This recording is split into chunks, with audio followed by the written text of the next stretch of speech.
여러분한테 남은 시험은 앞으로 9번이 있습니다. 3학년 1학기까지 한 번을 치르고 9번이 남아있고요. 5개학기 10번의 시험을 치르고 나서 원서를 쓰는 게 현행 입시 구조이기 때문이죠. 자, 그리고 첫 번째 중간고사를 보긴 봤는데 잘 본 것도 있고 아쉬운 것도 있다고 말씀하셨는데 지금 그 점수는 생기부에 기재가 되나요? 전혀 되지 않죠. 그 점수와 기말과 수행이 합쳐져야 됩니다.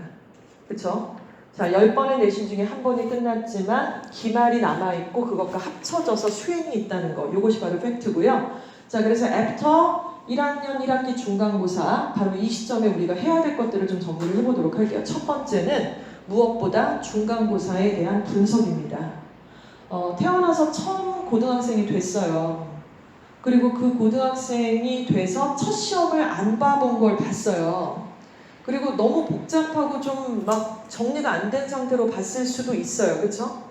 이건 뭔가 지금 이건 대학 갈 때 굉장히 기록에 남는 중요한 시험인데 내가 지금 이게 잘하고 있는 건가 뭐 이런 상황이었습니다. 근데 영어뿐만 아니라 국어랑 수학, 통사, 통과 모든 과목 반드시 분석하셔야 됩니다. 이유가 뭘까요? 기말고사도 그분들이 내세요. 사람이 안 변하잖아요? 출제 경향도 변하지 않습니다. 최소 중간고사와 기말고사의 출제 경향이 갑자기 바뀔 리가 없어요. 그쵸? 자, 그렇다면 우리 학교 선생님이 시험 범위에 있는 내용들 중에 어떤 문제는 어떤 식으로 내는지에 대한 분석은 반드시 필요하고 그 과목별 선생님의 뇌를 해킹한다고 생각을 하시는 게 맞아요. 그쵸?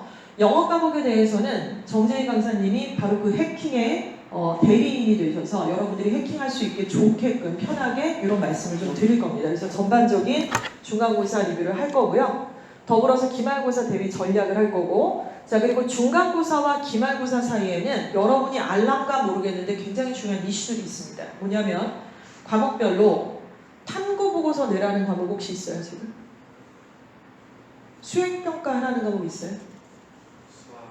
수학 있었어요. 자, 영어도 있고요. 네, 뭐 이름은 다 다르지만 수행평가, 탐구보고서, 중간고사와 기말고사 사이에 본물 갑자기 밀듯이 막 이렇게 들어오게 될 건데요. 이것은 왜 하는 겁니까? 아까 말씀드린 중간고사와 기말고사의 점수 합산에도 들어가고요. 무엇보다 250자, 과목별 250자의 세트, 그리고 2학기 때 또 남은 250자를 채우기 위한 과목별 세부 능력 특기사항에 들어갈 글자들의 하나하나의 어떤 퍼즐들을 제출하라는 얘기예요. 그래서 이것들을 넉넉히 있다가는 공부만 열심히 했다가는 여러분이 갈 수 있는 대학교는 사실 레벨을 낮춰야 되는 그런 상태가 벌어지게 됩니다. 자, 정리해 보겠습니다. 애프터 1학년 1학기 중간고사 이후에 중간고사 분석, 각각 출제자의 뇌를 해킹해라. 두 번째는 그걸 통해서 기말고사를 대비하자. 자, 세 번째는 생기부에 들어갈 내용들이 있기에 수행평가와 각각의 탐구보고서에 집중하는 바로 시기, 그것이 바로 지금 우리가 준비해야 될 것들이다, 이렇게 말씀을 드리겠고요. 오늘 전반적 아젠다는 그런 내용으로 준비가 되어져 있습니다.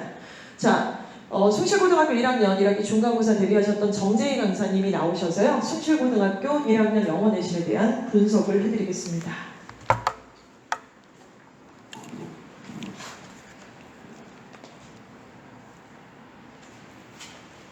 네, 안녕하세요.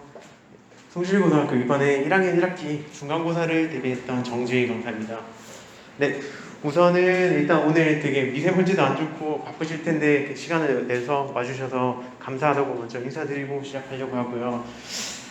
제가 이제 조금 오늘 발표를 이렇게 간담회를 준비하면서 생각을 했는데 이렇게 조금 먼 길을 다들 이제 가깝지는 않을 거라 생각해요. 먼 길을 이렇게 와주시면서 조금 무엇을 얻어갈 수 있을까?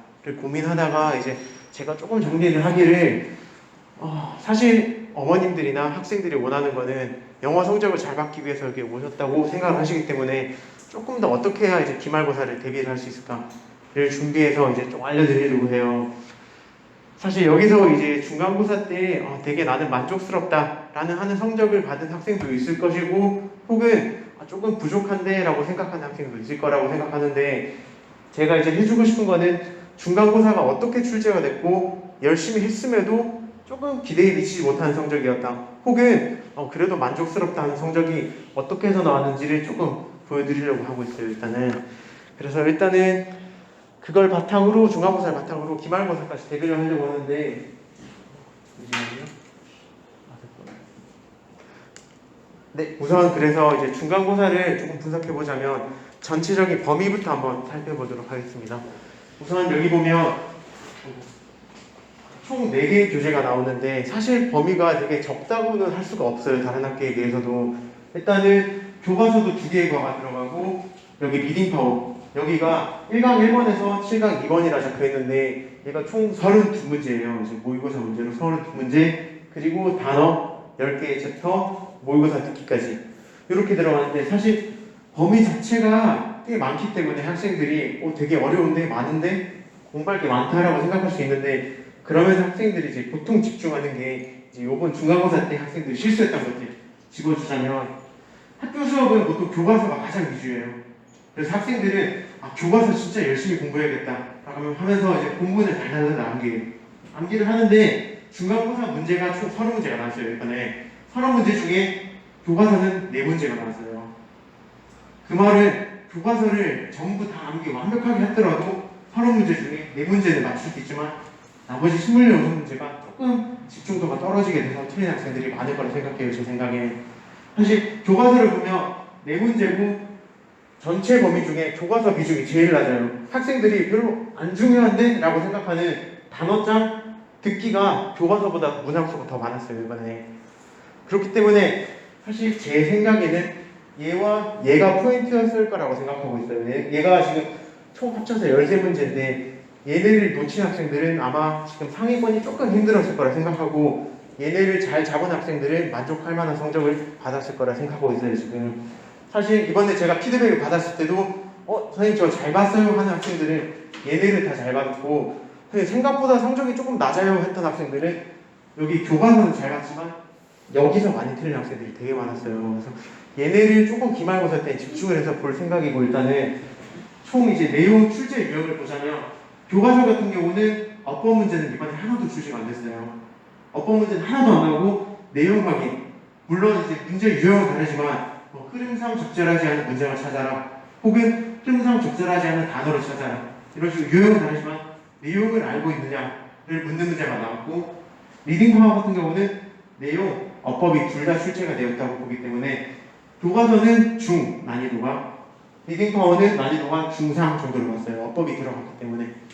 그리고 복화 같은 경우가 이번 출제 범위 중에서 가장 어렵다고 상위라고 본 이유가 뭐냐면 학생들이 단어는 암기를 잘했어요. 되게 단어 암기 잘하고 선생님 저 단어를 조금 이제 아는 것 같아요 라고 했는데 실제 시험에서는 단어 뜻이 뭐게를 물어본 게 아니고 그 단어 뜻을 알고 있으면 이런 예문 속에서 이 단어를 사용할 수 있을까? 예문을 주제가 됐어요.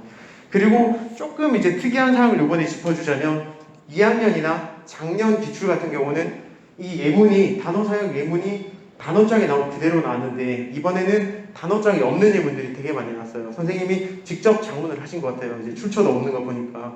그래서 다음 기말고사 때는 단어 뜻을 외우는 건 당연히 기본이고 그 다음 출제될 만한 예문들을 제가 미리 제작을 해가지고 학생들이 거기에 대한 훈련을 좀 하는 게 가장 우선이랄 거라고 보고 있습니다. 그리고 마지막 듣기 같은 경우는 듣기는 사실 내용을 미리 알고 있으면 영어 듣기를 잘 못하더라도 이거 이 내용이지 를 체크해서 풀 수 있는 쉬운 문제라고 예측을 했는데 조금 문제가 뭐냐면 내용 확인 문제는 맞지만 난이도 중상이 됐던 이유는 내용을 조금 꼬았어요. 선생님이 듣기는 그대로인데 문제를 실수할 만한 게 꼬았는데 그 실수가 무슨 얘기인지는 조금 이따가 다시 한번 얘기해 드리도록 하겠습니다. 우선은 이제 여기를 바탕으로 출제가 어떻게 됐는지 총평을 한번 해보도록 하겠습니다. 우선 보자면 숭실고는 일단은 작년 기출보다는 조금 더 어렵게 출제됐다고 보시면 돼요. 조금 작년이 특이사항이었던 게 이제 코로나가 막 터져가지고 이제 작년 같은 경우는 단원장도 없고 부교재도 없고 모의고사도 안 들어가고 딱 교과서만 4개의 과가 들어갔어요. 사실 교과서는 부교재보다 문장 수준이 조금 쉽기 때문에 다들 쉽게 풀었을 거라고 생각하고 올해는 그거보다는 조금 더 어렵게 나온 게 당연하지 않았나 라고 생각이 들고요. 그럼에도 불구하고 시험지를 딱 봤을 때 학생들은 생각보다 쉽겠는데 라고 생각을 했을 수도 있어요. 가장 큰 이유는 어법이 원래 숭실고는 거의 반 이상을 차지했는데 이번에는 총 30문제 중에 2문제만 어법으로 출제가 됐고 또 서술형 쉽게 말해서 이제 주관식 학생들이 제일 어려워하는 문제가 하나도 출제가 안 되어가지고 생각보다 쉽겠는데 라고 생각을 했을 수도 있는데 막상 풀어보면 또 안 그랬을 거예요. 그렇죠? 막상 풀어보면 생각보다 어려웠다라고 했던 이유가 총 두 가지 정도 볼 수 있거든요. 이제 여기서 보면 우선 아까 말씀드렸다시피 교과서를 되게 집중해서 공부했는데 교과서는 총 30문제 중에 4문제만 나와서 내가 집중해서 공부했던 것보다 다른 데서 많이 나왔네? 좀 모르는 게 많다라고 느꼈을 학생들이 꽤 많을 거라고 보고 부교재 또 그럼에도 불구하고 성적 변별력이 또 쉬울 거라 생각했지만 성적 변별력이 컸던 이유는 단어의 적절한 사용이 맞는가라는 문항이 되게 많이 나왔어요. 그게 어느 정도였냐면 듣기를 제외하고 총 25문제 중에 13문제 반 이상이 이 단어가 이 문장에서 쓸 수 있을까를 묻는 문제가 나왔어요. 이제 그 말은 학생들이 내용을 읽으면서 이 문맥에서는 이 단어는 안 될 것 같은데를 파악해줘야 되는 문제였어요. 이제 그런데 이제 그래도 잘 본 학생들을 보면 본문 암기가 모두 다 된 학생들이에요. 암기를 모두 하면은 그래도 내가 정확한 내용은 모르겠지만 이 문장에서는 이게 아니었던 것 같은데 체크를 하면 맞은 학생들이 꽤 많을 거예요. 이제 조금 더 이제 책 얘기를 해주자면은 암기가 되면 모두 맞을 수 있게 출제가 됐고 암기를 했는데 틀렸다 하는 학생 또 있을 거고 그 이유는 아까 말씀드렸다시피 실수 유발 문제가 되게 많았다까지 체크해주면 좋을 것 같아요. 자 이제 아까부터 계속 말씀드렸던 실수 유발 문제가 도대체 뭔지 한번 숭실에서 어떤 식으로 출제를 하길래 실수가 많이 나올지 한번 파악해 보도록 하겠습니다. 우선 보면 숭실고에서 실수를 어떻게 유발하냐면 원래 지문의 내용은 스티브 플라워스라는 아이의 아버지의 직업은 군인 비행사다. 그리고 그 아버지는 스티브 플라워스라는 아들의 금발 복순머리를 좋아한다. 이게 원래 내용이었어요. 근데 시험에서는 어떻게 출제됐냐면 스티브 플라워스의 아버지는 직장이 군인 비행사가 맞고 아들의 검은 복순머리를 좋아한다. 이 단어 하나를 바꾼 거예요. 근데 학생들은 이거 맞는데? 아들 머리 스타일도 좋아했지 라고 하고 쉽게 넘어간 경우 다 틀리는 문제. 이 문제를 틀린 학생이 되게 많았어요. 그래서 또는 또 다른 점이 뭐냐면 얘는 듣기 내용이었는데 어떤 행사를 참가했더니 거기서 별이랑 행성 모형을 보고 잠을 잘 거야 밤새도록 이라는 내용이 듣기에 있었는데 시험에서는 행사 참가자들이 마당에 가서 실제로 별을 보면서 잠을 잘 거야 라고 지문을 줘버렸어요. 그럼 학생들은 이거 별 보는 거 맞았던 것 같은데 영어니까 더 헷갈리고 또 잘못 체크한 경우도 되게 많았어요. 그래서 제가 조금 기말해서 이제 주의할 거는 이런 디테일한 내용들 이 부분은 주의해라 미리 자료를 줄 계획이고 그리고 중요한 건 학생들이 이런 디테일한 내용들을 알고 끝나는 게 아니고 시험장에 가서 이미 알지 하고 넘어가는 게 아니고 시험장에서도 꼼꼼하게 하나하나 읽어가는 연습을 해주면 좋을 것 같습니다. 그렇게 얘기를 해주시고 그래서 이제 여기까지 중간고사를 일단 분석해줬고 기말고사에 대한 대비책을 조금만 한번 체크해 보도록 하겠습니다.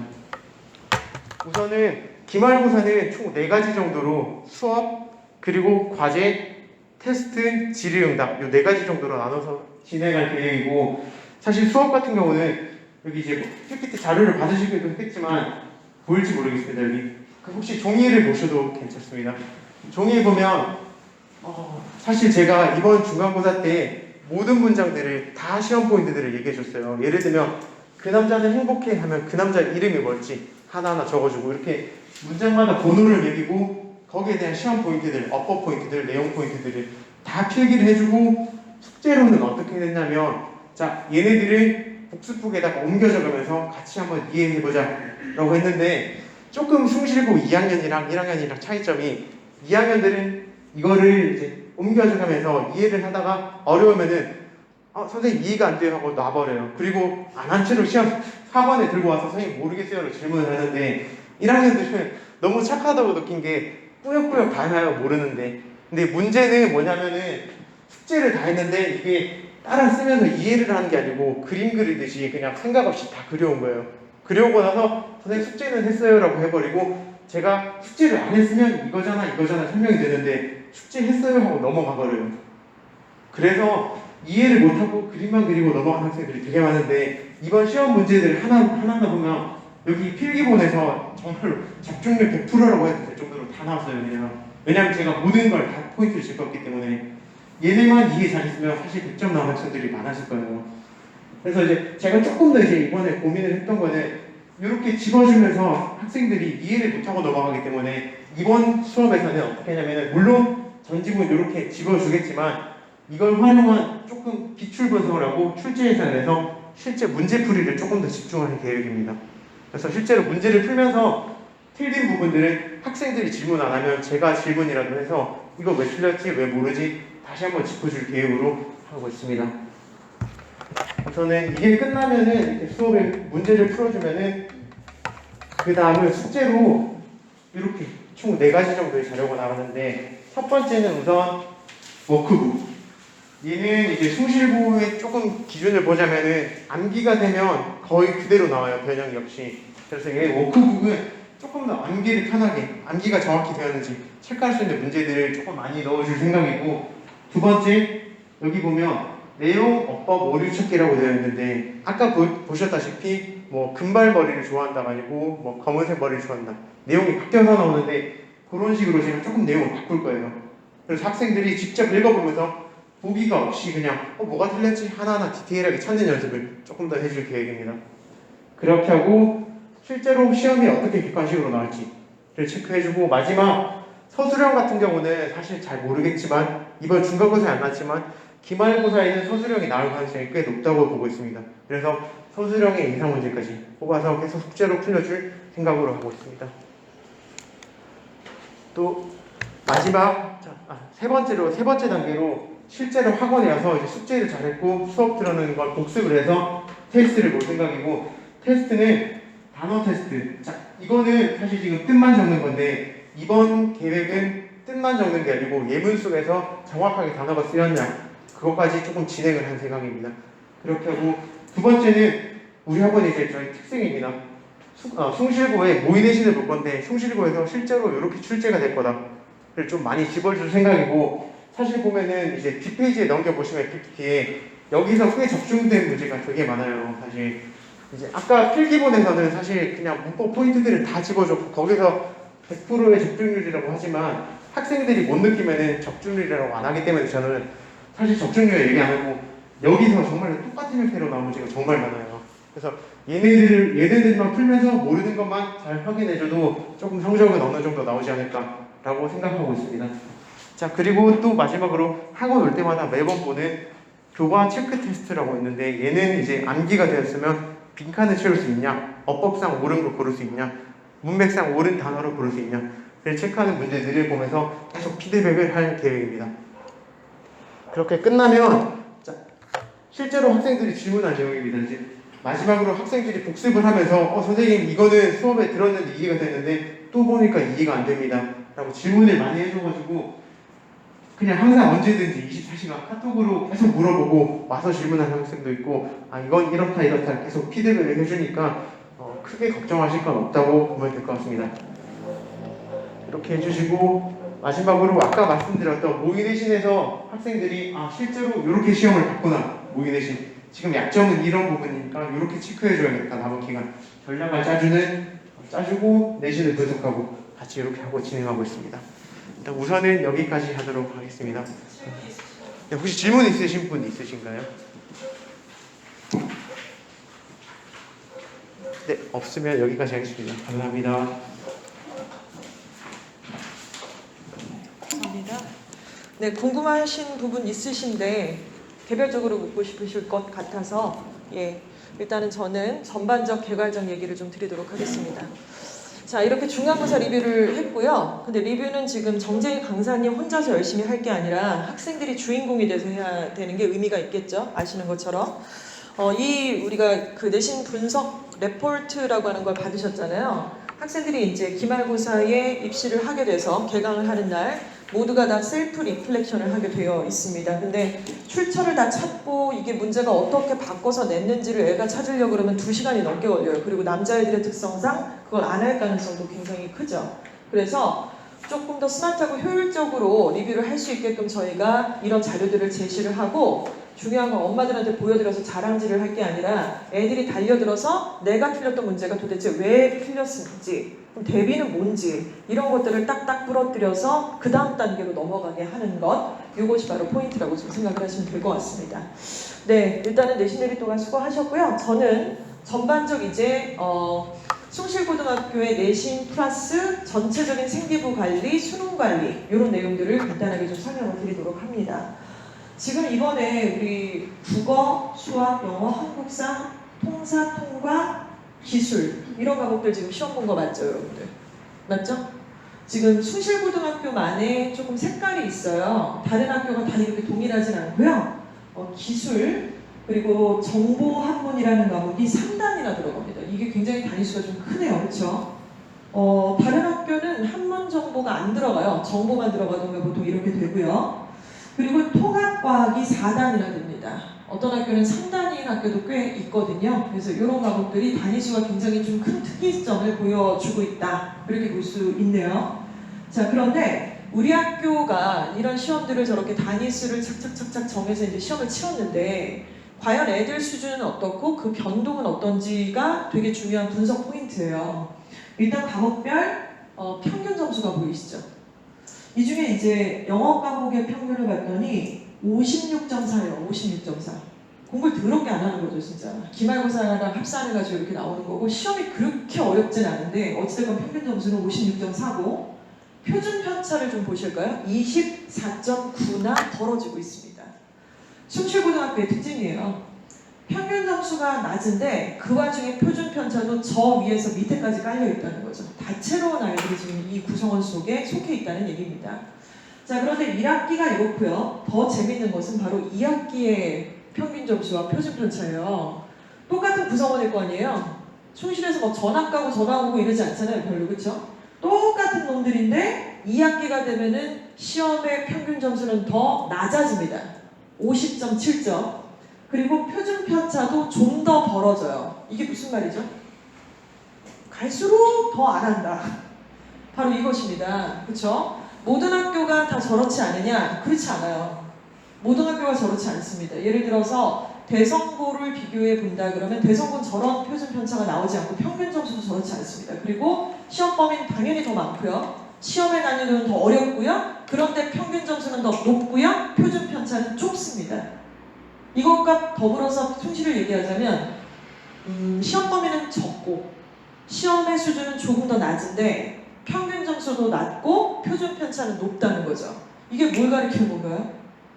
숭실이 정말 대학감이 꿀이다. 내신 따기 완전 꿀이다. 이것이 기회다. 이런 말씀을 드리는 겁니다. 영어뿐만 아니라 모든 과목들의 평균 점수들이 2학기가 되면 대부분 대동소이하게 떨어지고 있고요. 표준 편차들은 점점 더 벌어지고 있는 것을 보이게 됩니다. 2학년이 되면 더 심해지겠죠. 자, 여러분들이 지금 5개 학기를 숭실고등학교에서 치르고 나서 원서를 쓸 거예요. 원서 쓰고 나서는 3학년 2학기를 더 다니겠죠. 그런데 그 5개 학기 동안 제일 공부를 열심히 하는 학기는 1학년 1학기일 거예요. 평균적으로. 점점 점수는 떨어지기 시작하기 때문에 그렇습니다. 그런데 그 모든 학생들이 다 공부를 안 하냐면 그렇지 않잖아요. 전교 1등도 있고 2등도 있고 1등급이 항상 존재하잖아요. 언제든지. 걔네들은 점점 갈수록 공부를 안 하냐면 그렇지 않죠. 걔네는 갈수록 공부를 더 열심히 합니다. 평균적인 말씀을 드린 거예요. 바로 이런 분위기에서 우리 아들들이 어떤 마음가짐과 멘탈로 나머지 9번의 내신을 치러야 되는지를 보여드리고 있습니다. 조금만 더 열심히 하시면요. 뭐 더 열심히 하지 않아도 돼. 그냥 멘탈 딱 지키고 정해진 시간 안에 꾸준히 우직하게만 하면 올라갈 수밖에 없는 상황이에요. 지금. 그냥 희망 고문하는 게 아니라 알아서 애들이 안 해줄 거니까. 모두가 다 동일한 24시간이고 모두가 동일한 시험 기간이라고 하는 것의 설정, 물리적 설정은 다 똑같아요. 근데 어떤 애들은 멘탈이 떨어져서 안 해준다는 얘기잖아요. 자, 이런 부분들 설명을 좀 드렸고요. 자, 그래서 전체적으로 무슨 과목이 깔려 있는지 또 단위수는 어떤지 보셔야죠. 그리고 원점수, 과목 평균, 표준 편차, 그리고 성취도의 이 추이가 1학기와 2학기가 어떻게 바뀌고 있는지 반드시 보시면서 말씀 나누시면 될 것 같습니다. 성차 등급도 마찬가지고요. 자, 그러면 숭실고등학교를 지원해서 오셨든 아니면 뺑뺑이 돌려서 지원도 안 했는데 우리 학교가 됐든 간에 더 이상 중요하지도 않고 물어보고 싶지도 않습니다. 이제 우리 학교잖아요, 숭실고가. 그쵸? 우리 학교 가보니까 어때? 분위기가 좋아요? 아니면 어중간해요? 나빠요? 숭실고 어때요? 좋죠. 숭실고 어때요? 좋지. 숭실고 최고지. 숭실고 진짜 대박이지. 기독교 학교에 정말 애들 다 착하고 독서실도 잘 되지. 요즘 모습에 독서실 쓰니? 요즘에? 쓰긴 쓰니? 전반적으로 저는 숭실고가 굉장히 애착이 가기도 하고, 그건 제 개인적인 거는 뭐 별로 궁금하시지도 않겠지만 아무튼 지역 명분인 거 맞아요. 그리고 내신 따기도 좋고 대학 가기 굉장히 좋은 여러 가지 장점을 가지고 있는 학교입니다. 자, 그런데 만약에 우리 아들이 중3 때 여차저차해서 만약에 대성을 갔다고 한번 가정을 해볼게요. 대성을 갔다고. 아까 대성과 숭실의 차이점을 설명을 드렸잖아요. 모든 과목이 영어뿐만 아니라 범위가 다 많아요. 시험이 좀 더 어려워요. 그리고 쪽수도 더 적어요, 걔네가. 자, 그런데 대성을 갔으면 우리 아들이 국수형만 딱 따졌을 때 92점, 90점, 93점을 받은 아들이 있어요. 근데 이 아들이 봤던 이 시험의 평균 점수가 84.8, 70.3, 84.4, 그래서 좀 높죠. 높죠? 자, 그리고 표준 편차도 막 국어는 한 자릿수예요. 8.4. 그리고 14.7, 9점이 이루어진 20몇 점 이렇게 넘어가는 과목이 없네요. 그래서 얘는 어려운 시험에서 고득점을 받았지만 실제로 대성에서 받을 수 있는 등급은 2, 3, 2가 나왔습니다. 평균 내신 등급이 2.33이에요. 얘는 그럼에도 불구하고 대성을 일단은 지원을 해서 갔다 그러면 당연히 머릿속에 지원 전형을 학생부 종합 전형을 머리에 두고 시작을 해야 합니다. 그렇죠? 자, 그런데 우리는 숭실이죠. 숭실에서 비율을 하는 거예요. 이제 이 유형의 학교라는 거죠. 평균 점수가 70점대, 56점대, 67점대인 국수형 시험에서 우리 아들이 88, 90, 91을 받았는데 평균 내신 등급의 표준 편차는 17.5, 24.2, 22.4. 우리 학교보다 그래도 아까보다 좀 뭐 비슷하네요. 그렇죠? 자, 이 친구는 211 등급을 받았습니다. 그래서 평균 내신 등급이 난리 났어요. 1.33, 거의 전교권대. 그렇죠? 당연히 숭실을 지원해서 이 기회를 노리려면 머릿속에 학생부 교과 전형이라는 게 우선순위로 딱 들어와 있어야죠. 그렇죠? 숭실고등학교는 모든 재학생이 타 학교에 비해서 내신 따기가 유리한 거 맞습니다. 따라서 정말로 서영고를 생각하시는 학생이면 뭐 좀 얘기가 달라지겠지만은 대부분 학생부 교과 전형을 우선 전략으로 삼으실 필요가 있다는 거죠. 그게 숭실을 간 정체성의 이유입니다. 그렇죠? 자, 그렇다면 학생부 교과 전형을 우선 전략으로 할 때 내신만 잘 따면 대학에서 알아서 붙여주나요? 입시 전략 절대로 그렇지 않죠? 내신만 가져와 이런 학교 없어요. 그런 학교 지금 명지대학교하고 지금 다른 그 광운대학교밖에 없습니다. 그런 대학이 아니라면은 내신과 수능의 조화로움을 가져오라고 얘기를 하지 않습니까? 그렇죠? 자, 그러면 모의고사도 잘 봐야겠네요. 근데 3월 목평 성적표 받으셨어요, 어머님들? 아들들이 가져왔어요? 안 갖고 온 아들도 있죠? 지금 5월이에요, 어머님. 좀 있으면 6월 보잖아요, 6월. 그래서 3월 모평은 이미 어머님들 손에 이제 들려 있어야 되는데, 그 3월 모평 안 갖고 오면은 나이스 들어가시면 보실 수 있어요. 나이스 들어가셔서 애랑 싸우지 마시고 그냥 나이스 들어가셔서 보시면은 다 기재가 되어 있습니다. 리로스쿨 가셔도 있을 수 있고요. 자, 그러면은 그 성적표가 깨알 같은 숫자들이 겁나게 많잖아요. 근데 거기서 우리가 뭘 봐야 되냐면, 일단 첫 번째는 모든 과목에서 우리 아들이 100점 만점에 몇 점을 맞았는지 여러분 스스로도 봐야 돼요. 그치? 보고 득점이 있고 신기하게도 숭실고등학교 우리 반에서의 석차가 나와요. 전국 시험이지만 반석차가 나와요. 국영수 다 이제 과목마다. 또 숭실고등학교 전교 석차도 나와요. 전교 석차. 그리고 전국 100분위가 나와요. 이거 되게 중요합니다. 전국 100분위. 얘는 지금 성적표가 다 난리가 났는데요. 지금 예를 들어서 수학 같은 경우 8등급이 나왔어요. 8등급 9등급 중에. 그래서 얘의 100분위는 전국 100분위가 6.14%에 드는 거예요. 그러니까 하위 6.14%인 거죠. 그럼 우리 아들이 만약에 2등급을 받았다 그러면은 거의 뭐 전국 100분위가 막 90 몇 퍼, 80 몇 퍼 이렇게까지 이제 올라갈 수 있다는 말씀을 드리는 겁니다. 그래서 여기 우리 학교 수준도 볼 수 있고 우리 아이가 전국에서 지금 몇 퍼센트의 상위권에 속하는가 중위권에 속하는가를 볼 수 있는 100분위가 있습니다. 여기를 굉장히 깨알같이 좀 보셔야 돼요. 이해가 가시죠? 자, 그러면 여기를 보고 두 번째 섹션에서는 오른쪽에 보충 학습이 필요한 문항들이 딱딱딱딱딱 찍혀 있습니다. 그러니까 틀린 문항들 중에 유형들을 보게 되는데 지금 매달마다 거의 한 돈백 들어가지 않으세요? 학원 보내시는데 수학이랑? 진짜 우리한테 만약에 내 개인적으로 어머니가 나 100만 원인데 용돈으로 쓰고 살아야겠어 그런 엄마가 없잖아요. 누가 그렇게 살아요? 한 달에 내 용돈으로 무슨 100만 원을 어떻게 써요. 근데 아들내미 학원비로는 100만 원이 넘어가고 있는 것 같아요. 지금 수학도 그렇고. 근데 참 신기하게 너무나 혜자스러우시게 그 학원에 보내시고 믿고 맡기는 분위기예요. 보통 우리 서구 집단의 분위기가. 예를 들면요, 여기 틀린 문항수를 보시잖아요. 그러면 이제 이 모의고사 점수는, 시험은 각 문항당 유형이 딱 정해져 있어요. 예를 들어 영어 같은 경우는 21번은 함축음이 추론이라는 문제로 딱 고착이 돼 있어요. 그리고 1번부터 17번까지는 듣기 문제로 딱 고착이 돼 있고, 그래서 만약에 영어 과목을 1번에서 30번까지 중에 뭘 틀렸다 그러면 걔네 기초가 좀 부족한 애라고 저희가 보통 간주를 하고요. 30번에서 40번까지 중에 좀 많이 틀렸다 그러면 좀 그래도 상위권에 속한다. 앞부분은 다 맞았는데 거기만 틀렸다고 하면 뭐 이런 것들을 우리가 추론할 수 있습니다. 그래서 틀린 문항수 보니까 얘는 영어학원 가서 상담 좀 해야겠어. 내가 다닌 게 지금 몇 년인데 왜 듣기에서 틀리고 난리 치고 하냐고 지금 20번 쪽에서 왜 이렇게 틀리는 거야 지금? 학원에서 관리를 어떻게 하는 거야? 그래서 이런 것들을 조금 더 효율적이고 약간 스마트한 상담의 도구로 사용하실 수가 있다는 거예요. 수학학원도 보충도 하시고 뭐 특강도 때리시고 별거 다 하셨잖아요. 과외도 하시고. 그러면 문항수마다 이렇게 틀린 문항이 있으면 이게 다 고정이 돼 있다는 거죠. 그래서 선생님이 어떻게 생각하시는지 같이 정보 교환을 하는 거예요. 막 따지고 막 책임져라 이런 문제가 아니라 이제 교류를 하시는 거죠. 그래서 다음번 우리가 시험에서 방향성을 잡는 이런 것들이 좀 필요할 것 같습니다. 자, 그리고 우리 아들이 정시로 지금 대학을 가려고 숭시를 간 건 아니죠. 가깝게 명문고, 뭐 하나고도 있지만 하나고가 서영고를 정시로 보내는 학교가 아니에요. 정시로 서울대를 붙은 애는 다 재수생이에요. 예외가 없이 모두가 다 수시로 고3 때는 대학을 갑니다. 우리 학교는 뭐 말 뭐예요. 더 이상 당연히 수시로 대학을 가야 되는데, 따라서 정시로 가는 게 아니기 때문에 모든 과목을 다 잡을 필요가 없다는 거예요. 내신은 내신대로 계속해서 상향 곡선을 그리고 각 학교에서 요구하는 수능의 최저 등급을 맞출 수 있는 꿀 조합 과목들을 만드셔야 되잖아요. 근데 우리 아들이 3월 모평 본 거 외에는 아직 데이터가 없단 말이에요. 그러니까 6월도 볼 거고 9월도 볼 거고 11월 것도 볼 거예요. 앞으로 이제 1학년 과정 중에 3, 6, 9, 11 중에 3이 끝났으니까 그러면 그 성적표가 이것도 나오고, 그렇죠? 이것도 나올 거고, 거기서 조합된 거에 대한 백분위를 줘요.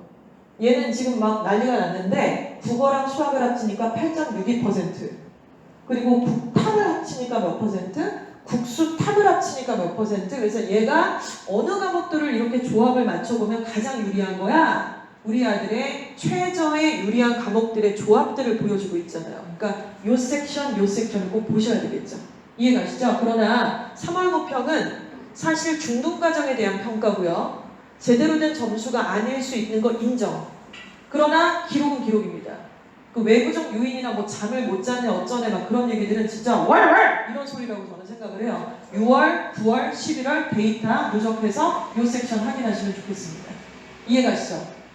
만약에 다 했는데 막말로 우리 아들이 미친놈이야.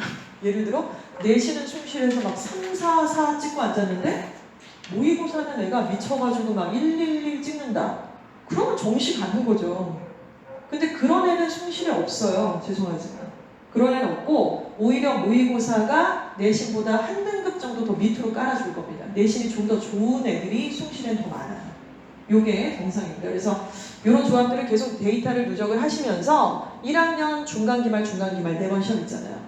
그리고 3, 6, 9, 11 4번 시험 있잖아요. 비교대조 하시는 거예요. 그래서 이제 2학년 때 어떻게 최저를 잡고 무슨 과목을 더 대비를 시키고 이런 넥스트 플랜들이 좀 나오시게 될 것 같습니다. 그래서 다른 사람들 얘기 듣지 마시고요. 요것만 하시면 이게 컨설팅비 50만 원 아끼시는 거잖아요. 우리 아들 성적표 내가 다 하고 있는데. 그쵸? 자, 이 부분을 말씀을 드렸습니다. 그래서 성적표 보시는 거 말씀을 좀 드렸고요. 자, 그러면은 내신 시험도 그렇고 우리 모의고사도 그렇고 사실은 시험을 잘 봐야지 점수가 나와요. 그쵸? 근데 시험을 잘 본다는 거는 시험이 뭐예요? 시험은요, 여러분의 실력을 일정한 절차에 따라서 평가하는 일이래요. 제한된 시간 안에 문제를 풀고 답지까지 체킹해야 돼요. 알았는데 틀렸어, 실수를 유발했어, 다 이상한 얘기라고 저는 생각을 합니다. 그래서 1학년이고 아직 솔직히 좀 몸만 컸지 애기 같은 구석들이 좀 있잖아요. 아직도 그냥 뭐 정말 중학교 4학년 가고 막 이런 애들이 좀 있는데 여러분들이 이제 내공이 커질 거예요. 시험을 여러 번 거치면서 실수를 유발을 하면서 다시 리뷰를 하면서 말이죠. 자, 그런데 그 모든 과정이 굉장히 진지해야만 발전이 있습니다. 친구들하고 막 몰라 이러고 그냥 다음번을 위해서 달려간다 그러면 모두가 다 같이 어디로 가는지도 모르고 그냥 렛 레이스를 하게 되는 상황이 될 것 같아요. 시험이란 아시는 것처럼 첫 번째 시험 시간과 시험 범위에 대한 인지가 굉장히 확실해야 돼요. 그렇죠? 그러니까 이번 시험 범위 아까 정재희 강사님이 얘기를 하셨는데 교과서에서는 굉장히 적은 숫자의 문제가 나왔어요. 그렇죠? 그런데 만약에 내신 대비를 하고 나서도 그 과정에 대한 분석이 없었다면 다음번 기말고사 엄마 잘 본 게 걱정 마 그리고 교과서를 파는 애들이 없을까요? 남자애들 중에? 저는 완전 있을 것 같은데요. 그쵸? 엄마 단어는 뭐 나 다 알아. 맨날 외웠어. 그래서 통과했어. 그래서 단어가 외부 지문에 외부 예문이 나왔다는 걸 모르는 애는 대비를 또 안 할걸요? 그러니까 나는 열심히 했고 공부를 했는데 점수가 안 나오니까 점점 사부작 멘탈이 털려가지고 놔버리는 거예요. 축구 자꾸 하고 게임하고 그리고 이제 엄마는 막 이제 굉장히 괴리감이 느껴지면서 서로 대화가 없어지는 상황이 좀 될 수도 있겠죠. 리뷰는 바로 그런 이유 때문에 굉장히 중요합니다. 우리 두 학생이 지금 와 있는데요. 저한테 대놓고 얘기는 안 하셔도 되는데 제 질문에 한번 머릿속으로 답을 떠올려 보세요. 이번 시험 범위 국수형, 통사, 통과 이 과목들의 시험 범위를 아주 구체적으로 정확하게 지금 얘기해라고 했을 때 다 얘기할 수 있니 혹시? 아니면 생각나는 것도 있고 가물가물한 것도 있니? 자, 대답은 안 하셔도 좋습니다. 자, 그런데 지금 학생과 같이 동석하지 않은 학부모님도 한번 그 부분을 추궁할 게 아니라 한번 리뷰를 해보시는 거죠. 남학생들 의외로 시험 범위 모르고 시험 보는 애들 되게 많아요. 진짜 웃기는 얘기죠, 그렇죠? 시험 범위 모르는데 시험 어떻게 잘 봐요? 엉뚱한 삽질한 거 아닙니까? 안 나오는 데서 막 TV 팠거나 중요하지 않은 부분들을 열심히 했거나 이럴 수 있죠. 아니면 분명히 선생님이 나온다고 그러고 강조를 했는데 그 부분을 안 봤거나 여학생들도 전혀 없는 건 아닙니다. 과목이 많고요. 시험 범위가 교과서에만 한정되어 있지 않잖아요. 그러다 보니 시험 범위에 대한 인지를 잘 몰라요. 친구한테 물어봐야 된다고 그러고 적어놓은 걸 봐야 된다고 얘기를 하는 거죠. 게임이 다르죠.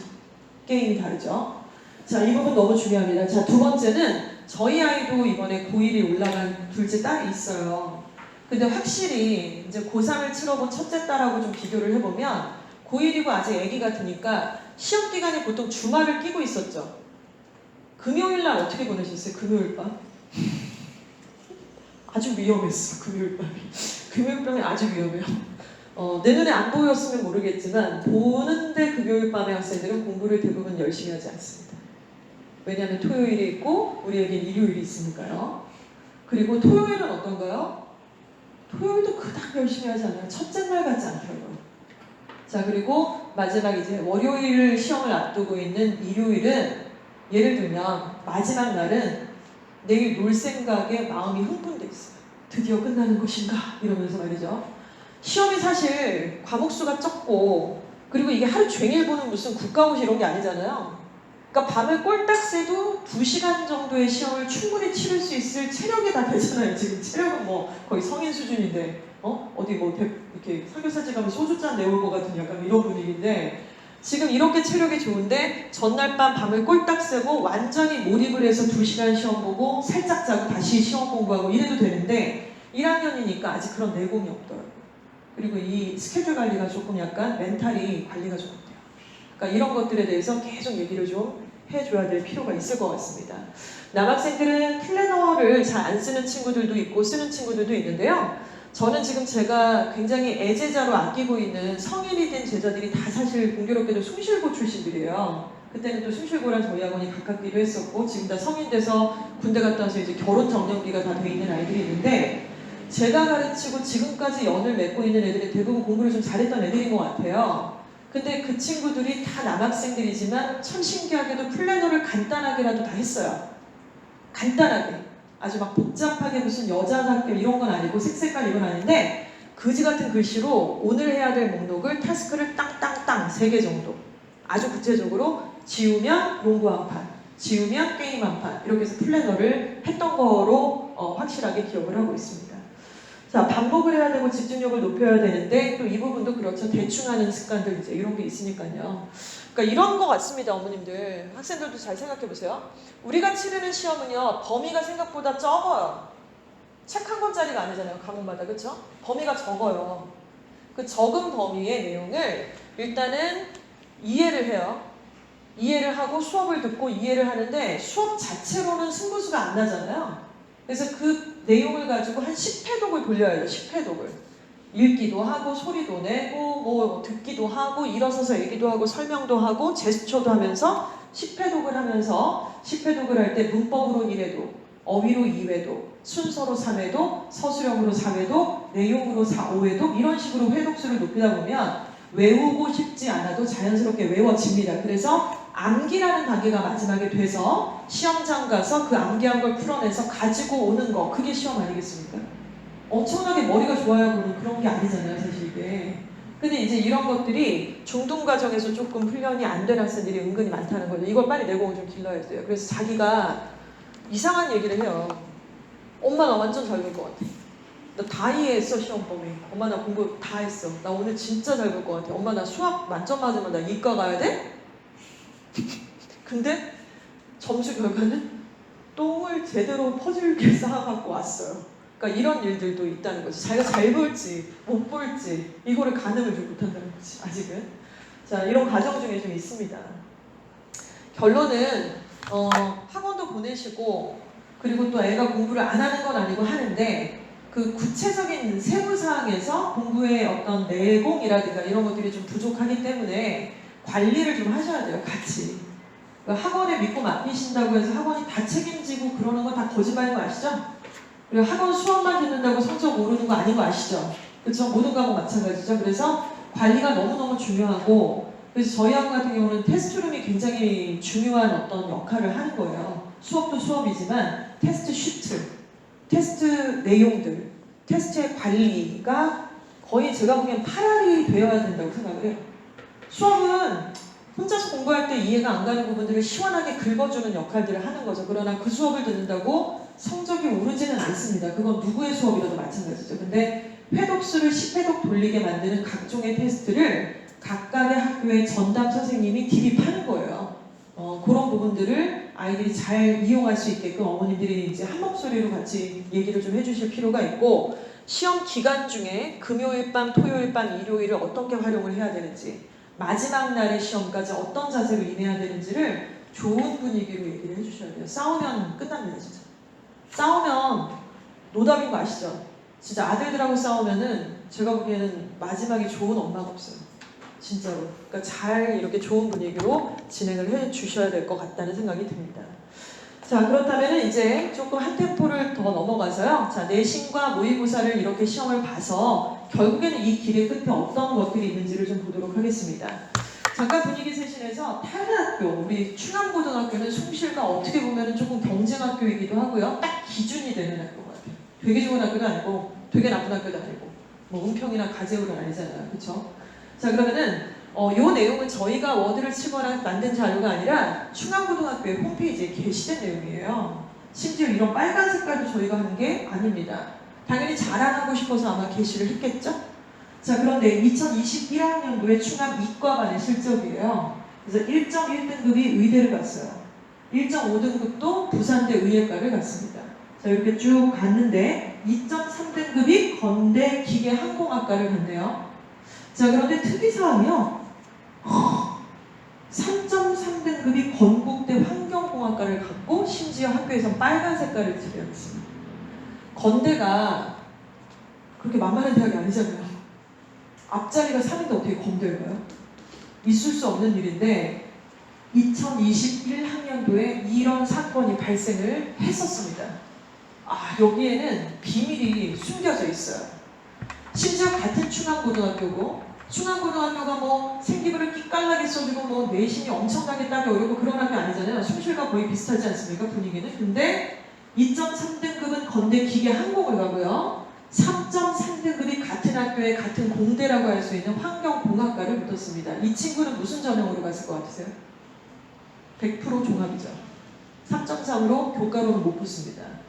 얘는 교과일 가능성이 높다고 생각이 들어요. 이 친구는. 근데 3.3이 종합으로 붙었다. 굉장히 고무적인 현상인데요. 그 비밀은 다음 장에서 제가 말씀을 드릴게요.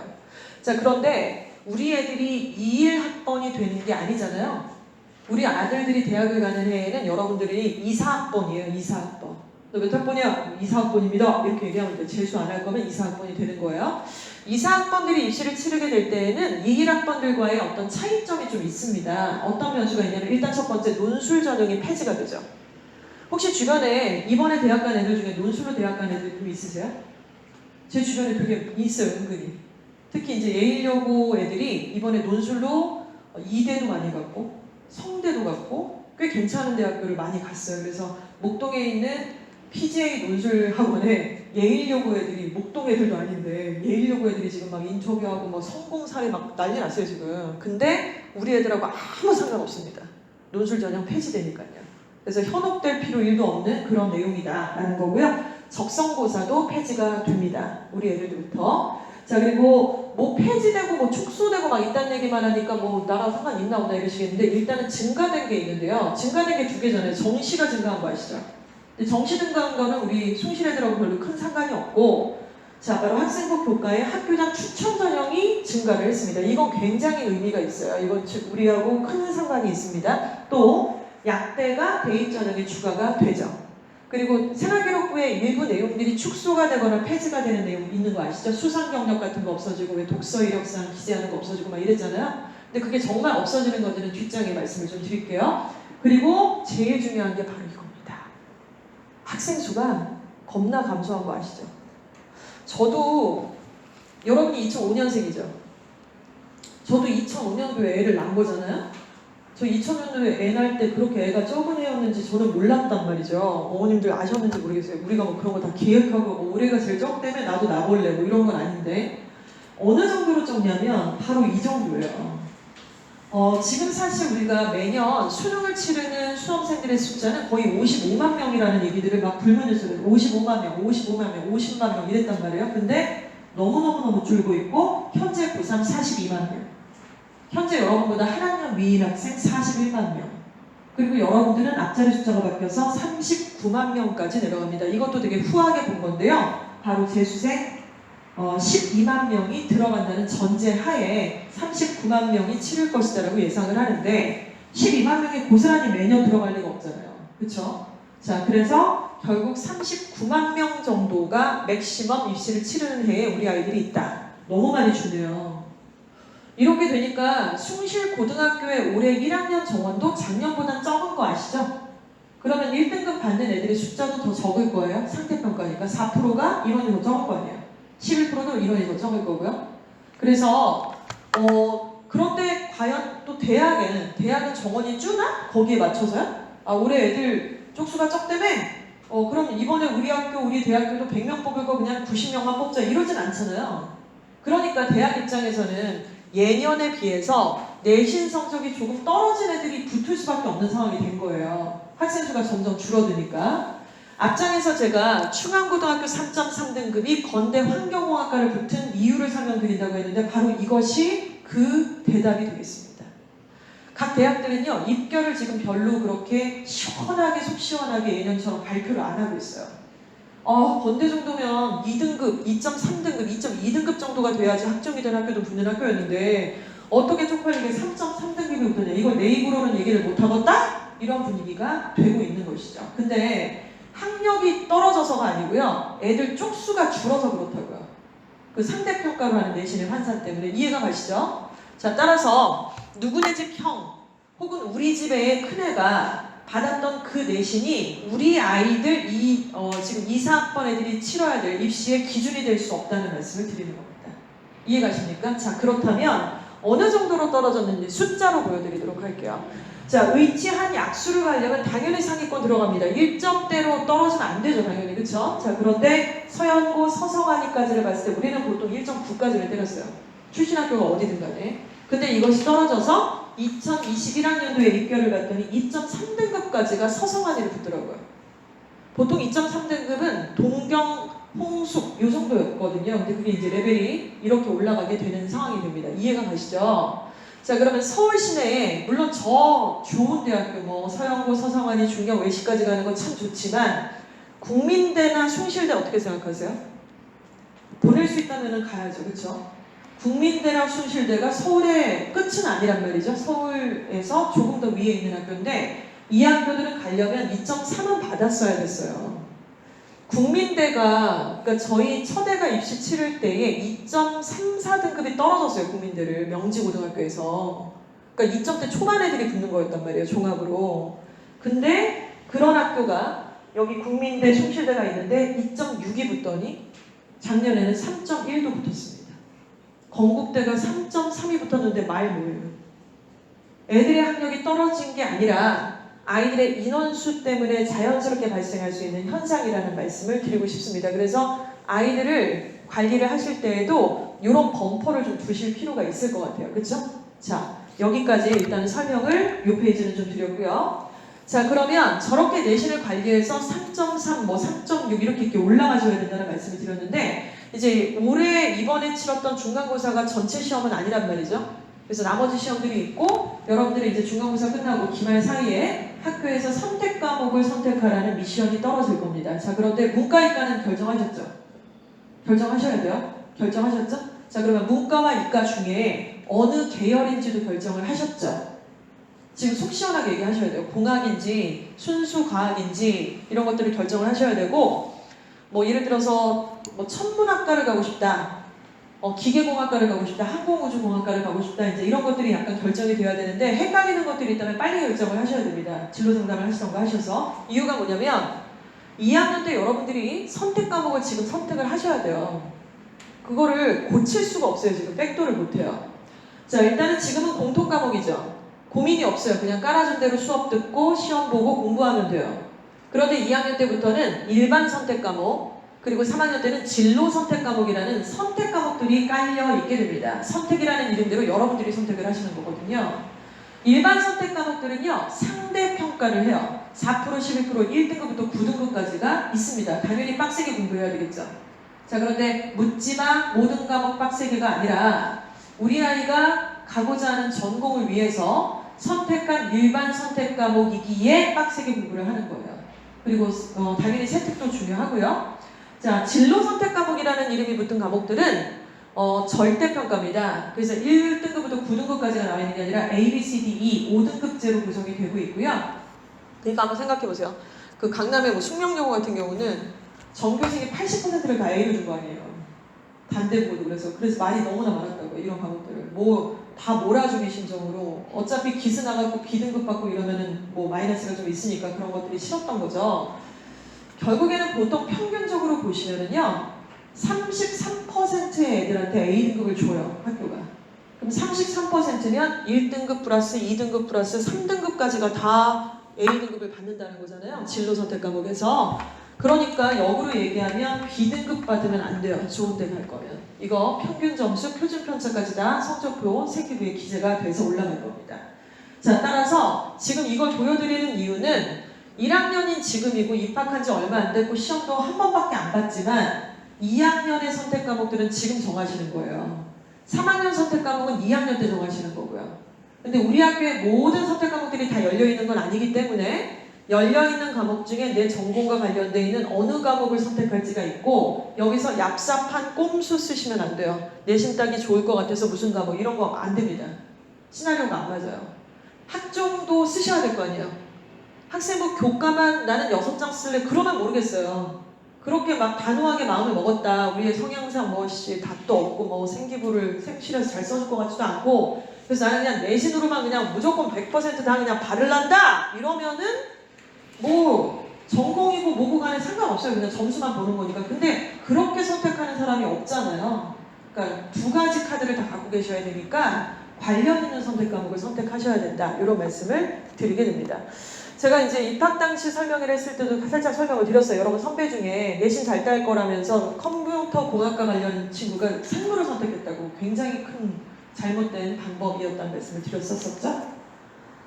자, 그런 내용들 좀 설명을 드렸고요. 어떤 과목 선택할지는 어머님들께서 학교 그 내용, 우리 선택 과목이 열려있는 과목들하고 상관 있게 같이 보시면 될 것 같습니다. 자, 그러면 이제 지금 막 숫자 얘기했고요. 시험 잘 보는 얘기했고요. 선택 과목을 뭘 선택해야 되는지 전반적으로 제가 지금 드린 말씀은 대부분 물리적인 얘기들이었어요. 자, 그런데 지금 그렇게 숫자나 무슨 과목을 선택했냐 안 했냐 이거 갖고 대학 가는 거 아니잖아요. 특히 학생부 종합 전형으로 6개 원서 중에 3개 정도는 쓰셔야 될 것 같은데 그때 필요한 거는 생기부입니다. 생기부 콘텐츠에서 굉장히 중요한 게 전공 적합성인 거 아시죠? 전공 적합성. 자, 전공 적합성을 1학년 1학기, 2학년, 3학년 1학기까지 계속해서 포문을 여면서 마지막 마무리까지 찍어주는 시나리오가 필요한데 그 첫 단추가 뭐냐면은 바로 여러분들이 배웠던 통합사회와 통합과학이라는 과목, 이 과목의 목차들의 그 시딩이 존재합니다. 여러분 지금 이게 통사도 그렇고 통과도 그렇고 출판사는 여러 가지예요. 근데 목차가 거의 동일하거든요. 그래서 우리 통합사회에서 지금 배우고 있는 게 인간사회, 환경과 행복, 인권보장과 헌법, 자연환경과 인간, 생활공간과 사회 이런 목차들을 지금 배우고 있어요. 그리고 이런 내용에 관련해서 탐구보고서를 쓰라고 하실 거예요. 과학도 마찬가지입니다. 지금 이런 목차들로 돼 있고요. 자, 이게 왜 중요하냐면 내가 만약에 생명공학과를 가고 싶다. 그런데 나의 숭실고등학교 1학년 과정 중에 나는 통합사회와 통합과학이라는 과목을 공부하다가 탐구보고서 주제를 잡다 보니 나는 생명공학과를 가고 싶어 하는데 자연환경과 인간이라는 과목을 공부하던 중 사실은 환경오염, 미세먼지 내지는 코로나 어쩌고저쩌고 이런 관련된 주제로 탐구보고서를 쓰게 됐다. 여기서부터 시작이 된다는 말씀이시죠. 자, 그런데 이거를 애들이 잘 모르고 그냥 묻지마 탐구보고서를 내요. 멋져 보이고 근사하면 아무거나 내는 거예요. 그리고 이제 이런 내용들이 전국에 있는 모든 고1한테 동일하게 제시가 돼 있는 잘 차려진 밥상인데 여기서 스마트한 신의 한 수는 바로 주제를 어떻게 잡을 건지에 대한 얘기입니다. 바로 이거죠. 우리들은 24학번이 될 거고요. 2021년도인 지금 숭실고등학교라는 곳에 다니고 있는 고1짜리 고딩이에요. 지금은 2021년도고요. 코로나 때문에 한 주는 학교 가고 한 주는 학교 안 가고 있고 어찌됐건 은평구에 있는 숭실고등학교에 여러분들이 현실 속에 살고 있습니다. 그러면 같은 주제를 잡더라도 2021년도에 한 이슈와 연결을 시켜야죠. 우리 동네하고도 연결을 시켜야 되고요. 그렇죠? 자, 보시는 페이지는 이주와 어학원의 고등부 네이버 카페에 기재되어 있는 기사 글들입니다. 학부모님들 모두, 학생들도 모두 들어오셔서 회원가입을 하시고요. 그리고 승인을 받으시면 이 모든 자료들을 당연히 무료로 계속 업데이트된 것들을 보실 수가 있어요. 그래서 보시면 일본 원전 오염수가 우리에게 미칠 영향을 이거 지금 한 이슈 아닙니까? 그렇죠? 이런 것들과 환경과 연루시켜서 탐구보고서 쓰면 되고 이제 홈페이지 거기 카페 딱 들어오셔서 클릭을 하시면 이 관련된 기사글, 영상들, 논문들이 여기 다 이제 들어있는 거예요. 그래서 이제 매일마다 거의 다 업데이트가 되고 있고요. 지금 이런 부분에서 뭐 명지고, 선일여고, 선정고 이렇게 이제 학교 이름들이 좀 있는 학교들이 있는데 이건 일종의 저희와 학생들의 일종의 암호 같은 겁니다. 그 여러분 선배들도 있는데 저희와 생기부를 같이 공유하고 그 생기부 상담을 받는 학생들이 있어요. 물론 무료고요. 그래서 1학년 때 생기부가 완료가 돼서 학원에 제출을 해서 그 내용들을 분석을 하고 2학년 때 너는 주제를 좀 더 심화되게 1학년 때 너 통사에서 이걸 했으니까 2학년 동아리 아니면 2학년 세특, 2학년 물리 과목의 세특은 어떤 주제로 탐구보고서를 잡아야 되니까 여기 카페에다 올려놓을게 라고 얘기한 게 선일여고 2학년과 상담한 이후에 이렇게 올려놓는 거죠. 그 친구는 그 주제를 잡아가지고 2학년의 탐구보고서 주제를 좀 딥하게 다루게 되는 겁니다. 이해가 가시죠, 여기서? 자, 그래서 시작은 뭐라고요? 통사 통과의 수행평가와 탐구보고서예요. 주제 목차와 관련이 있어야 돼요. 근데 그것만 갖고 하시는 게 아니라 보시는 것처럼 2021년도에 이슈와 연관을 시키면 된다고요. 여기를 제일 많이 들어오는 사람이 있어요. 누구냐면 직원도 아니고 학부모님도 아니고 저희 학생 중에 한 명이 거의 뭐 직원보다도 더 많이 들어오는 아이들이 좀 있습니다. 계속 들어와서 보는 거예요. 공부 잘하는 녀석이에요. 들어와서 보고 질문하고 이걸로 쓸 것 같은데 추가 자료 뭐가 있을까? 제가 이렇게 쓰는 게 맞을까요? 질문하고 뭐라도 될 것 같아요. 진짜. 그래서 이제 어떤 가이드가 이렇게 존재하고 있으니 이용만 하시면 된다는 말씀을 드리는 거죠. 그래서 결과적으로는 이제 그렇게 세트를 좀 만들고 전문적 발성을 보여주셔야 되는데요. 자, 아까 전에 앞 페이지에서 2024년도에 입시를 치르게 될 좀 변하다는 사항들이 좀 있었어요. 폐지되거나 축소되거나 그 내용을 좀 보도록 하겠습니다. 자율 동아리 없어진 거 아시죠? 그렇죠? 그럼 자율 동아리가 없어졌어요. 그러니까 자율 동아리 안 해도 돼요? 자율 동아리 안 해도 돼요라는 것은 의문이에요. 해도 되고 안 해도 돼요라는 대답밖에 못 들어요. 그렇게 되면 자율동아리 활동 자체에 언급을 하면 안 되지만은 자율활동, 진로활동, 종합의견의 자율동아리의 존재를 어필할 수 있습니다. 자율동아리가 이제 안 된다는데요? 라는 거는 시골에서 왔거나 북한에서 와가지고 지금 이제 한국 물정을 잘 모르면은 그럴 수 있겠지만 자율동아리 여전히 활용 가치가 있어요. 자, 그리고 독서활동, 지금 현행으로는 생기부에 여러분 선배들은 독서 목록들이 있어요. 그래서 1학년 1학기 때 과목마다 무슨 과목에 무슨 독서를 두 권을 뭘 썼는지 읽었는지 이렇게 써야 되는 건데 그 항목은 없어졌어요. 그 항목은 없어지니까 이제 책은 읽지 않아도 된다라는 되게 또 이상한 결론이 나오는데 말 같지도 않은 얘기죠, 진짜. 독서 활동은 여전히 공존합니다. 여전히 존재하고요. 자율활동과 진로 활동에 자기가 읽었던 책의 내용들이 들어갈 수밖에 없어요. 세특에도 들어갈 수 있어야 되고 수상경력사항도 사실은 4번 항목에 있었는데 이것이 없어지죠. 축소가 되다가 아예 없어지는데 그렇다고 수상 안 해도 됩니까? 학원에도 한번 생각해 보세요. 인적사항과 출결사항 다음에 바로 붙어있는 게 4번의 수상경력이었어요. 생기부가 총 10번 항목까지 있거든요. 근데 인적사항 뭐 어쩌라고요, 그렇죠? 출결사항 누가 기스를 내요? 그런데 첫 페이지에 딱 4번에 수상 경력이 몇 년간 있었다고, 10여 년간, 몇십 년간 수상 경력이 거기 있었다는 건 이 번호가 갖고 있는 의미가 있어요.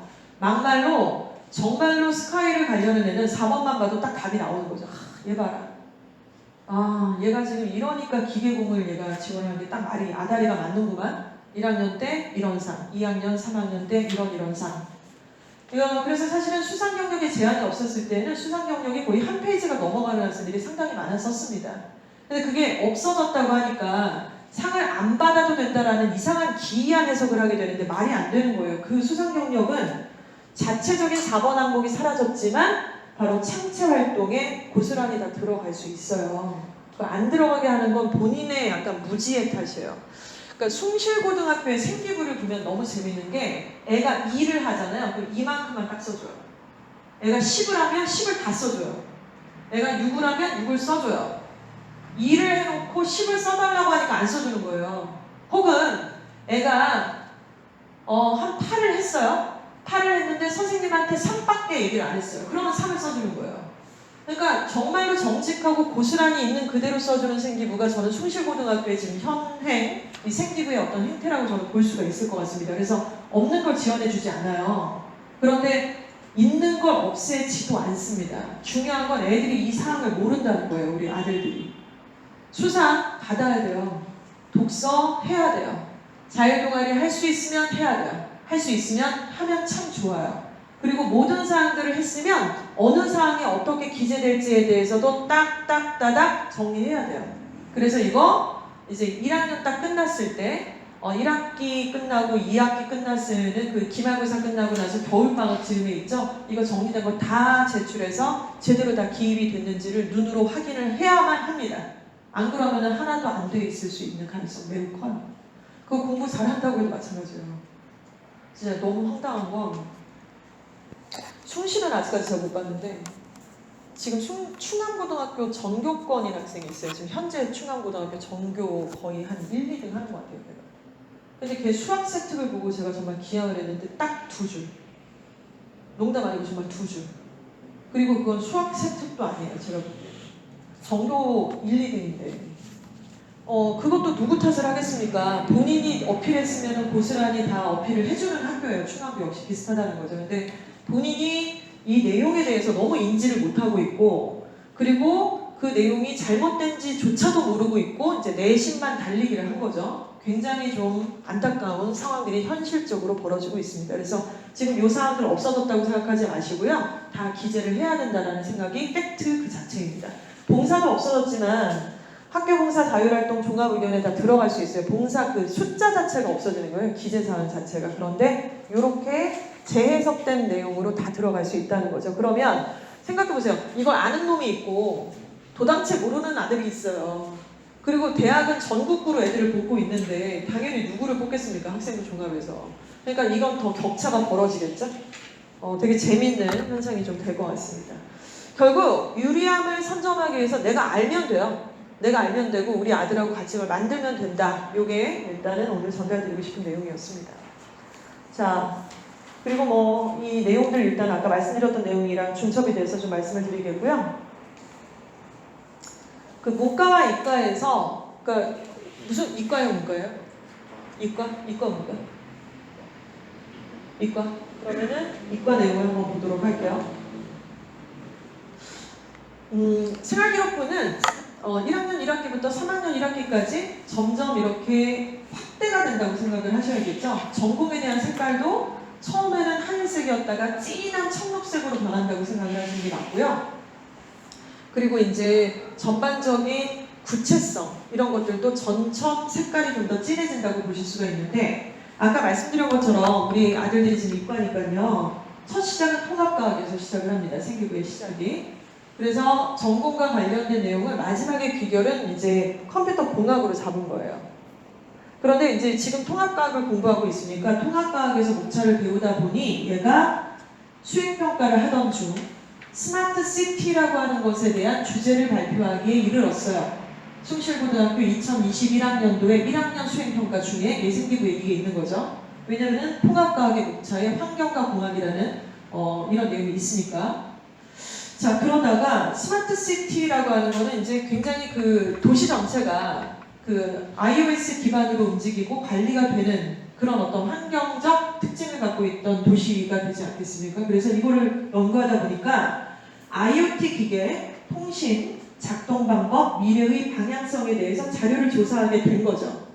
그래서 조사하다 보니까 IoT와 기계와 통신 작동 방법을 하려고 하니까 그냥 통합 과학으로는 안 되고 물리와 화학과 확통을 통해서 이걸 깊이 있게 공부를 할 수밖에 없었던 거예요. 스마트 시티를 시작을 하다 보니까. 그래서 얘가 2학년의 선택 과목에 이 과목이 들어있는 거예요. 얘가. 그래서 거기서 이게 IoT 기계를 작동을 하고 하려면은 그냥 저런 단편적 지식뿐만 아니라 아두이노나 라즈베리 파이를 이용해서 로봇을 이용한 가장 빠른 물건 옮기기를 한번 구현해 봐야겠다라는 게 얘가 2학년 때 선택한 탐구 보고서의 내용인 거죠. 시작은 아까 말씀드렸던 스마트 시티에서 시작을 했습니다. 자, 그래서 빠른 동작을 위한 수학적 알고리즘을 탐구하고 수열과 확률, 미적분, 기하의 단계적 연결성을 파악을 하게 됐어요. 그러니까 로봇이 물건을 빠르게 배달을 해야 되는데 빨리 옮기고 정확하게 옮기기 위해서는 빠른 동작을 수학적 알고리즘으로 탐구를 해야 되잖아요. 그래서 얘가 결국에는 고3 때 기하와 미적을 진로 선택 과목에서 선택을 할 수밖에 없었던 거죠. 자, 그리고 코로나19 우리 학교 방역을 위한 위치 기반 모바일 앱을 친구들과 팀을 만들어서 개발을 했어요. 자율 동아리일 수도 있고 정규 동아리일 수도 있습니다. 자, 탐구 보고서 당연히 냈고요. 그래서 사회적 거리두기를 실천을 한 걸 3학년 1학기에 탐구 보고서 주제로 잡은 거예요. 과목마다 연결성이 있고요. 그 해의 그 한 이슈하고도 연결성이 있고, 그래서 얘는 땡땡 대학교의 컴퓨터 공학의 학부를 들어갈 만큼 준비가 돼 있는 고딩이구나. 그래서 얘가 통과를 했고 1학년 때 물리화학 확통을 했고 3학년 때 기하와 미적을 연결을 했구나라는 시나리오가 펼쳐지게 되는 거죠. 마지막에 약대면 약대스럽게, 마지막이 환경공학이면 환경스럽게 이런 내용들이 이렇게 쭉쭉쭉 연결이 된다고 보시면 돼요. 근데 여기 볼 때는 갑자기 생물 들어가면 웃기다니까요 지금. 그렇잖아요. 말이 안 되잖아요 지금 이게. 이렇게 돼야 내신이랑 최저 딱 맞춰서 서류 되면은 이제 고대까지를 딱 던지는 거 아니겠습니까? 자, 요런 시나리오. 그래서 이거를 혼자 하라 그러면 어렵잖아요. 저는 뼛속까지 문과인 사람이에요, 사실은. 그러니까 저보고 이걸 하라 그러면 되게 어려울 것 같아요, 사실. 그리고 우리 애가 만약에 이과라 그러면 대화도 잘 안 통할 것 같고, 그렇기 때문에 사실 어느 정도 연결을 시키기 위해서 좀 믿고 맡길 때가 필요하실 거라고 생각을 하고, 그리고 또 이게 무슨 대학 전공 과목도 아닌데 말이죠. 그래봤자 우리말로 설명이 돼 있는 건데 말이죠.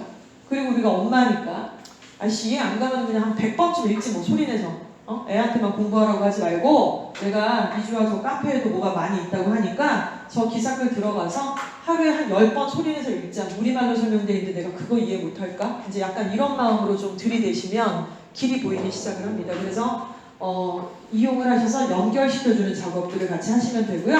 또 학원에 상담을 요청을 하셔도 돼요. 그런 부분들은. 자, 이런 부분까지 일단 정리를 했습니다. 사실 오늘은 내신 리뷰가 주 목적이에요. 자녀분들이 2학년이면 사실 뒷부분에 있는 얘기를 좀 더 심화 있게 할 거고 학생들 데려다가 교육을 할 건데 지금은 안 먹혀요. 못 알아들어요. 지금 이제 동기부여도 잘 안 돼 있고 사실 참고로 저 2학년 이제 학교 대상으로 학생별 대상으로 해서 학교별 2학년들의 이제 간담회가 진행이 돼요. 이런 세특 쓰는 거 또 자동본전 어떻게 쓰는지를 특정 학교 2학년들을 대상으로 학생 교육이 이제 다음 주부터 좀 진행이 될 예정입니다. 그런 거 좀 참고를 하시면 될 것 같고요. 전체적으로는 지금 뭐 입학한 지 얼마 안 됐지만은 전반적 로드맵을 좀 그리시고 나머지 9개 단추를 잘 채우실 수 있는 그런 기회가 되셨으면 좋겠고 기말고사 때도 더 중간고사 때보다 열심히 또 지도하고 가르치도록 하겠습니다. 질문이 혹시 있으실까요? 대성고가요. 예상고 전환된 지 올해 3년째잖아요. 네. 그런데도 아까 말씀하신 평균 선점이라던가 표준 편차가 네. 네. 작년 기준이에요. 작년 지금 이제 우리가 그냥 딱 일반적으로 생각해도 공부 안 하는데 대성 안 쓰잖아요. 인원수도 더 적고, 그렇죠? 근데 뭐 자사고였을 때만큼은 아닌데 그래도 여전히 그런 부분들이 있죠. 그리고 여전히 이제 학교 차원에서도 토요 동아리, 수요 동아리가 여전히 있어요. 지금도 학교 분위기도 그렇고. 그리고 그 모의고사요. 네. 사교육부가 올해부터 15년 개정 교육과정 기준으로 바뀌었잖아요. 네네네. 그래서 예전 같은 경우는 1번부터 뭐 몇 번까지 해서 뭐 수학도 뭐 무슨 뭐 이렇게 과목 뭐 네. 독서는 독서, 뭐 빈문하면 빈문 문화여분하게 나왔는데 네. 지금은 문제가 다 올해 거 보니까 다 이렇게 각 영역을 합쳐서 융합을 가지고 네. 융합해서 문제를 냈잖아요. 네. 근데 아까 영어 말씀하신 거 들으면 30분 때 저는 뭐 수업을 말씀을 하셔서 조금 그러니까 과거랑 똑같은지 영어는 완전 똑같죠. 영어는 작년 완전 똑같습니다. 똑같아요. 개정 교육 과정 바뀌었어요. 네. 영어는 완전 똑같고요. 고3도 마찬가지. 네, 맞습니다. 네. 아예 번호 자체를 딱 물어보시면 무슨 문제인지 맞춰드릴 수 있을 정도로 정확하게 있어요. 신유형이 발생을 하기도 하는데 신유형도 이제 모의고사에서 왔다 갔다 하다가 수능에서 딱 21번으로 고차게 되면 그 다음에부터는 그냥 21번은 그 문제 이렇게 된다고 보시면 될 것 같아요. 네, 다른 질문 혹시 있으실까요? 예. 개인적으로 질문이 있으시면은 제가 입구에 있을 테니까 요청을 해주시면 되고요. 또 정재희 강사님한테 궁금하시거나 요청사항 있으시면은 같이 얘기를 좀 해주시면 좋을 것 같고 저는 개인적으로 저희 애가 이번에 수학을 되게 못 봤거든요. 좀 깜짝 놀랄 정도로 못 봤어요. 그래서 처음에 제가 했던 일이 뭐냐면 일단은 당연히 채점을 다 했겠지? 채점을 안 하는 아이들이 어제도 보니까 있더라고요. 여학생들 중에서도. 채점을 무조건 해야 되고 채점 결과를 보고 이렇게 엄마들도 좀 두렵잖아요 사실은 마음이. 근데 그 지도하셨던 학원이나 과외 선생님이 있으시면은 아까 보신 것처럼 시험지랑 아이 상태랑 내가 지켜봤던 얘를 관찰했던 팩트 같은 것들을 전달을 그대로 해주셔서 컴플레인이 아니잖아요. 그게 컴플레인이 아니라 이제 기말고사 때 좀 다른 대비가 들어가야 될 것 같다. 선생님 어떻게 생각하냐. 지금 답을 안 줘도 된다. 그런데 얘가 이러저러 했었다. 시험 당일까지 이러했다. 선생님 잘 모르시지만 우리 아이한테는 이런 특징이 좀 있다. 그러니까 고민해서 기말고사를 대비를 해달라. 그리고 어떻게 할 건지 나한테 좀 얘기 좀 해달라. 이런 요청을 수학시험 다음 날 제가 전화를 드렸던 것 같아요. 그러니까 이렇게 만드는 거죠. 누가 뭐 이렇게 대비를 한다고 해서 뭐 완벽하게 뭐 하고 이거 다 거짓말인 거 아시죠? 그거 다 말이 안 되잖아요. 현혹되는 거잖아요, 사실은. 학원이나 뭐 과외라는 게. 그래서 지금 진행되고 있는 이 과정에서 학부모님과 학생 또 주인공이니까 본인과 또 이제 믿고 맡기시는 교육기관하고 이거를 잘 만들어가는 과정이라는 거를 조금 같이 공감하고 싶습니다. 그래서 충분히 좀 이용을 하셨으면 좋겠고요. 정재희 강사님 지금 숭실 1, 2만 딱 맡아서 집중적으로 하고 계세요. 그래서 이제 보강이라든가 아니면은 뭐 개별적 질의사항이라든가 이런 것들을 충분히 할 수 있어요. 그리고 그렇게 하려고 시도를 했고 여학생들하고는 좀 다르기 때문에 남자 아이들이라서 그걸 적극적으로 활용하는 아이도 있고 그렇지 않은 아이들이 좀 있습니다. 그래서 지금 전반적 인프라가 이렇게 됐다라는 걸 이해하시고 요청 사항들을 좀 해주시면 좋을 것 같습니다. 네, 여기까지 하겠습니다. 수고하셨습니다.